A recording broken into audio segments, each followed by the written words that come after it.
एकनाथ शिंदे यांनी उपमुख्यमंत्री पदाची शपथ घेतलेली आहे। त्यांनी उपमुख्यमंत्री पदाची शपथ घेतलेली आहे, मात्र त्यांची देहबोली खूप काही सांगून गेली। कारण स्टेजवरच आपल्याला दिसत होते की अजितदादा आणि फडणवीस एका साईडला बसले होते आणि शिंदे साहेब एका साईडला बसले होते। त्यांच्या देहबोलीवरून असं वाटत होतं की ते कुठेतरी नाराज आहेत।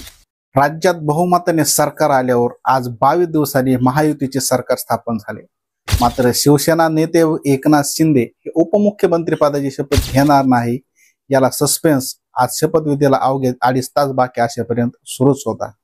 कारण की त्यांचं ठरलेलंच नव्हतं की ते शपथ घेणार आहेत का नाही, कारण की नाराजी त्यांच्या चेहऱ्यावर दिसत होती आणि गृह मंत्रालयासाठी ते हट्ट करून बसले होते। नगरविकास तसेच अनेक 1-2 जे महत्वाचे पद होते त्यासाठी त्यांना फडणवीस सरकारकडे आठ धरून बसले होते की आम्हाला गृहमंत्री हे खातं कमीत कमी आलंच पाहिजे, त्यामुळे ते शपथ सुद्धा घेणार नव्हते। मात्र एकनाथ शिंदे उपमुख्यमंत्री पदाची शपथ घेणार असल्याचं पत्र राजभवनाकडे पाठवण्यात आलं।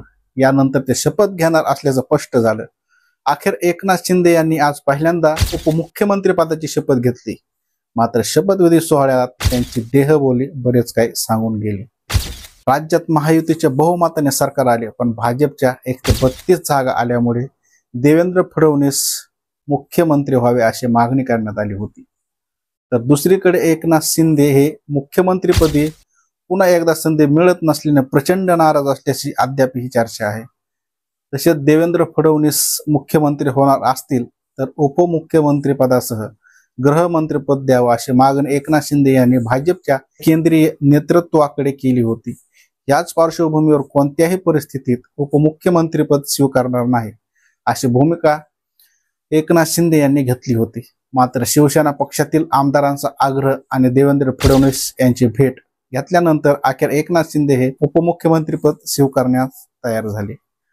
आझाद मैदानावर पार पडलेल्या महायुतीच्या शपथविधी सोहळ्यात एकनाथ शिंदे यांनी हजेरी लावली, मात्र ते देवेंद्र फडणवीस आणि अजितदादा एकत्र बसले होते। एकनाथ शिंदे हे राज्यपाल CP राधाकृष्णन यांच्या बाजूला बसले होते। याच वेळी एकनाथ शिंदे हे शांत होते। उपमुख्यमंत्री पदाची शपथ घेणार म्हणून त्यांच्या चेहऱ्यावर आनंद दिसत नव्हता।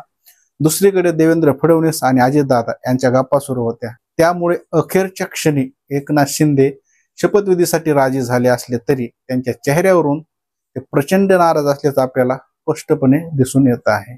नेमकं तुम्हाला काय वाटतंय कमेंटमध्ये नक्की सांगा आणि बघत राहा राजट्यूब YouTube चॅनल आणि सबस्क्राईब करायला विसरू नका। तेव्हा पुन्हा भेटूया अशाच नवीन व्हिडिओमध्ये, तोपर्यंत जय